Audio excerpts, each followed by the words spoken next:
ஏன் உங்களுக்கு தெரியாத ஆண்டவரே? நான் சொல்லணுமா? உன் கண் இருக்குதா இல்லையா? நிறைய பேர் கேட்குறாங்க, ஆண்டு கண் இருக்குதா இல்லையா? ஒரு அம்மா ஜெப குறிப்பு அமிச்சாங்க. அந்த ஜெப குறிப்பு அமிச்சா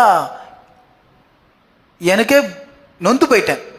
பாஸ்டர் எனக்காக ஜெபம் பண்ணுங்க பாஸ்டர், எனக்கு விருதம் அவன் செயல் பண்ணிட்டான், அவன் கை கால் உடைக்கணும், அவன் சாவணும், நீங்க ஜெபம் பண்ணுங்க பாஸ்டர். அல்லேலூயா. என் மனைவி போட்டு காமிச்சேன்.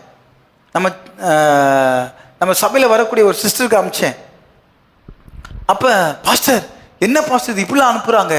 நான் கேட்டேன், பாஸ்டர் நீங்கள் ஜெபம் பண்ண விருப்பம் வந்தால் ஜெபம் பண்ணுங்க, இல்லை என் நம்பரை பிளாக் பண்ணுங்க அப்படின்ட்டாங்க. நான் சொல்லிட்டேன், ஆண்டவர் கல்வாரி சிலுவையில் மரிக்கும்பொழுது என்னை குத்தினவர்களையும் பார்த்து, பிதாவே இவர்களுக்கு மன்னியும், தாங்கள் செய்கிறது இன்னதென்று அறியாமல் செய்கிறார்கள் என்று சொல்லி மன்னிப்பு கொடுத்த தேவன், நீங்கள் என்னம்மா அவனை அடிங்க, கை கால் உடைங்க, சாவுங்க சொல்லிட்டு ஊழியக்காரன் என்ன ஜெபிக்க சொல்றீங்க?